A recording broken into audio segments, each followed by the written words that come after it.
जय श्री कृष्णा। पुनः आप सभी का स्वागत एवं अभिनंदन है।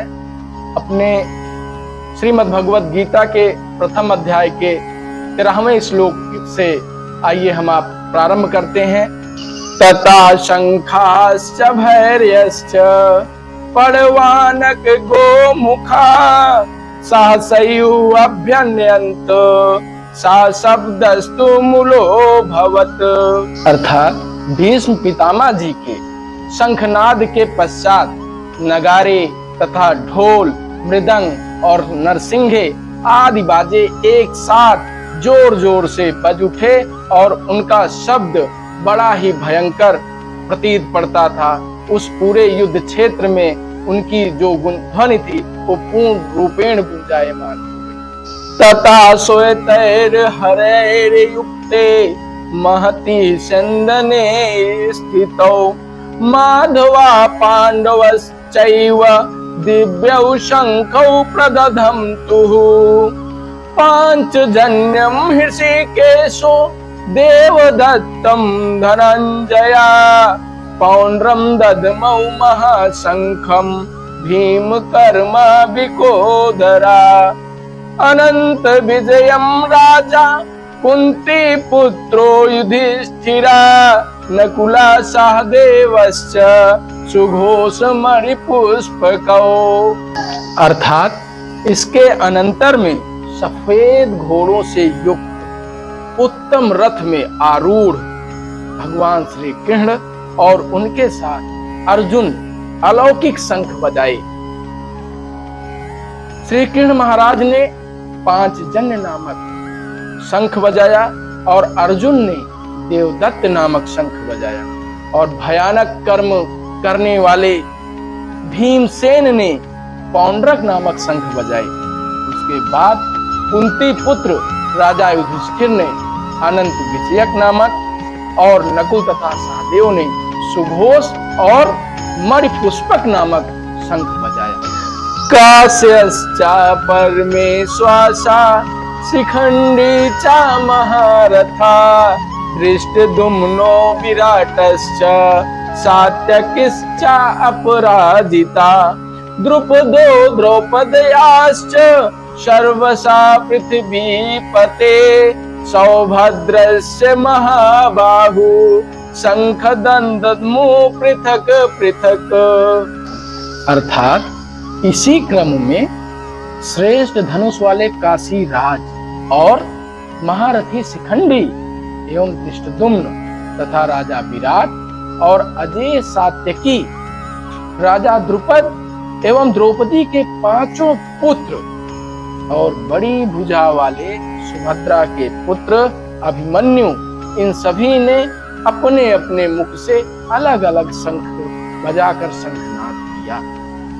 सा घोषोर्धाति राष्ट्राणां हृदयानि व्यादारयत् नभश्चा पृथिवीं चाएव तुमुलो व्यानुनादयन्।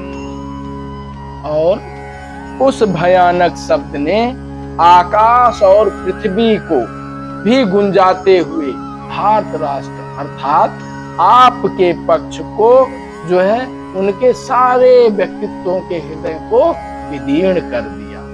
अथ व्यवस्थितान् दृष्ट्वा धार्तराष्ट्रान् कपिध्वजा प्रवृत्ते शस्त्र संपाते धनुरुद्यम्य पांडवा ऋषिकेशं तदा वाक्यम् इदमाह महीपते।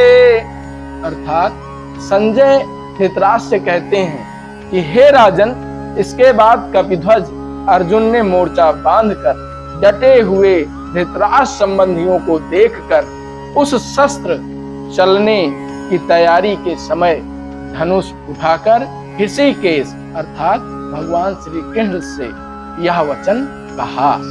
अर्जुन उवाच, अर्जुन कहते हैं सेनयोरुभयोर मध्ये रथम स्थाप्य में च्युत। अर्थात हे अच्युत, हे केशव, मेरे रथ को दोनों सेनाओं के मध्य में खड़ा कर दीजिए।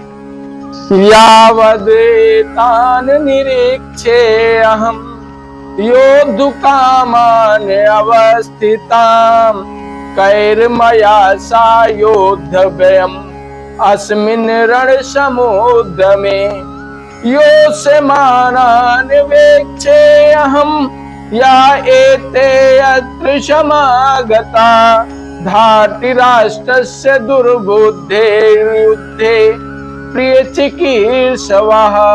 अर्थात अर्जुन भगवान श्री कृष्ण से कहता है, हे केशव, आप मेरे रथ को यहीं पर रोक दीजिए, क्योंकि मैं इस युद्ध क्षेत्र में डटे हुए युद्ध के अभिलाषी इन विपक्षी योद्धाओं को भली प्रकार देख लूं कि इस युद्ध रूप व्यापार में कि मुझे किन किन लोगों से युद्ध करना है, और दुर्बुद्धि दुर्योधन युद्ध में हित चाहने वाले जो ये राजा लोग इन सेना में आए हैं, इन युद्ध करने वालों को मैं देखूंगा और समझना चाहूंगा। संजय उवाच एव मुक्तो ऋषिकेशो गुडाकेशेन भारत सेनयोरुभयोर्मध्ये स्थापयित्वा रथोत्तमम् भीष्म द्रोण प्रमुक्ता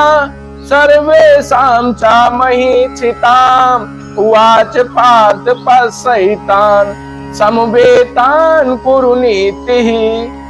संजय बोल रहे हैं, हे धृतराष्ट्र, अर्जुन द्वारा इस प्रकार कहे जाने पर महाराज भगवान श्री कृष्ण ने दोनों सेनाओं के बीच में भीष्म और द्रोणाचार्य के सामने तथा संपूर्ण राजाओं के सामने उत्तम रथ को खड़ा करके इस प्रकार कहा कि हे पार्थ, युद्ध के लिए जुटे हुए इन कौरवों को देख, यही आपसे जो है युद्ध करने के लिए तत्पर है।